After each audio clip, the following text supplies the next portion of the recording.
Hello, my name is Darren Thomas, and I'm the Director of Educational Research Techniques. We're still in Unit 1. We're still learning the basis of multiple regression, and what we're going to focus now is on the assumption of linearity or collinearity. And so what we're going to do is we're going to take a look at what collinearity is, also multicollinearity, and we're going to look at how to assess these values inside R. Now, I want to explain a little bit about collinearity. And so basically we're looking at something called a correlation. And so a correlation is basically when you're trying to figure out how well two variables move together. So let's just say this is my x variable and my y variable. And so these are my data points here, if you will. And then I draw my line. Now the correlation, if you will, can be a value that goes from -1 all the way to +1.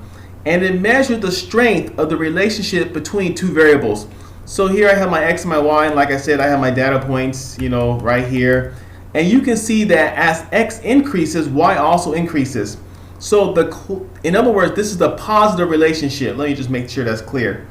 Positive relationship. Just relate for short. In other words, as x increases, y also increases.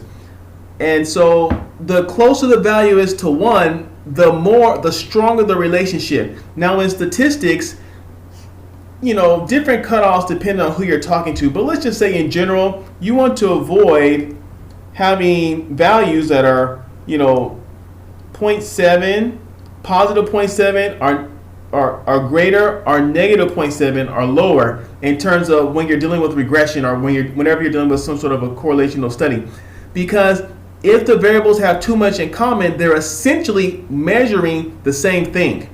And this becomes a problem in terms of the estimates that the regression model will make. So just to back this up a little bit, I already showed you what a positive relationship looks like. You can also have, if you look right here, a negative relationship. In other words, this time as x increases, y decreases. So basically whatever your y is doing in comparison to x, it tells you if it's positive or negative. And as I already just mentioned, you never want to have values that are greater than positive 0.7, and you don't really want to have values that are greater than or less than negative 0.7, because as I just mentioned, if the correlation is too strong, essentially you're measuring the same thing twice in one model, and that becomes a problem.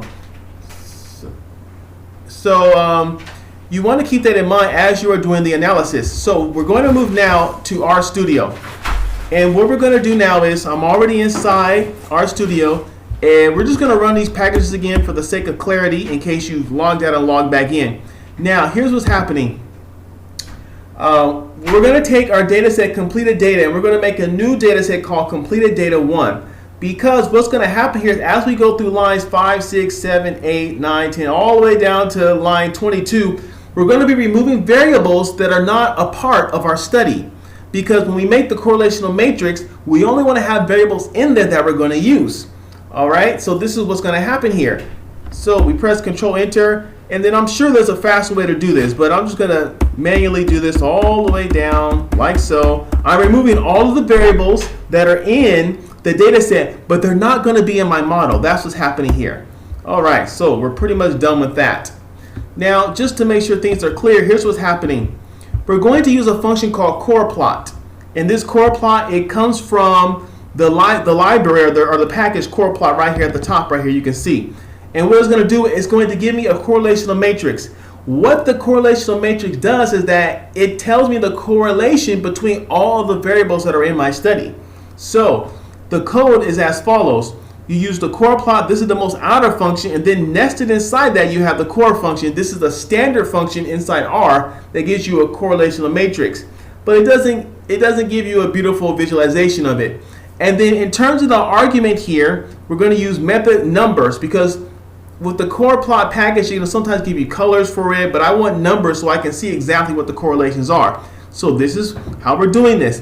Now, so we have the core_plot as the outer function, core as the inner function. Completed data is the data set that we're going to use. Remember, we're removing all of these variables that are not a part of our study, and then the method here is numbers.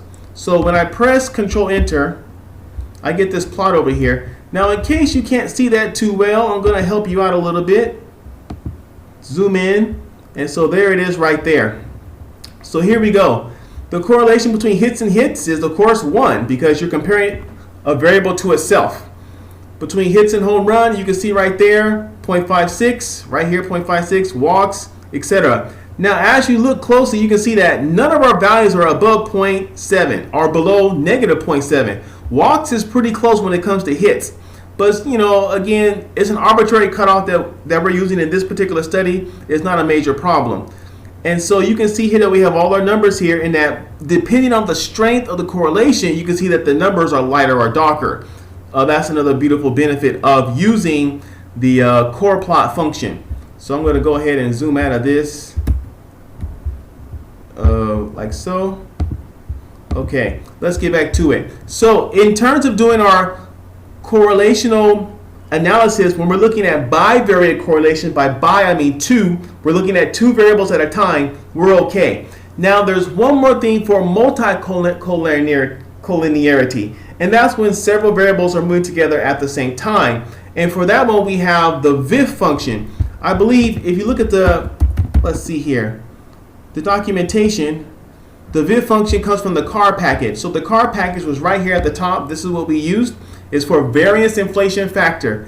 Now again, people don't agree on the cutoff, but for the variance inflation factor, if the value is above 5, we might have a problem. So we're going to go ahead and run this now. I'm all the way down in line 25. Now, to do the variance inflation factor, you don't use the data set. You use the model, the regression model that you created, because in the regression model, that's where you can have multicollinearity, because all the variables are working together simultaneously.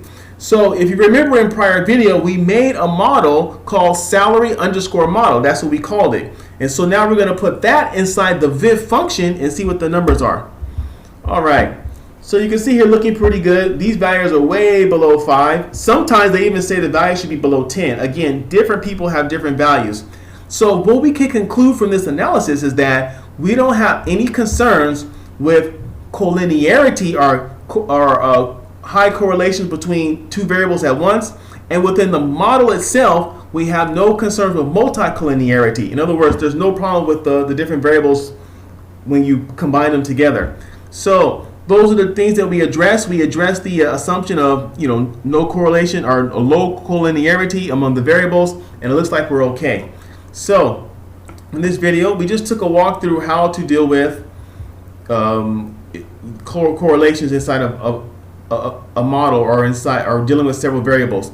So what you have to do, of course, is you have to, we had to make our data set. We removed variables because not all the variables in the data set were put inside the model. We only wanted to check the correlation for variables involved in the model. And so for the rest of them, we just did null here. Null, null, null. Null just means empty. That's what we did. We coded it all out, and then after that, we ran the correlational plot, and things look good over here. And then we did the variance inflation factor analysis, which you don't use the data set. You use the model that you created from the data set. So I hope this was useful for you. My name is Darren Thomas. I'm the Director of Educational Research Techniques. Take care.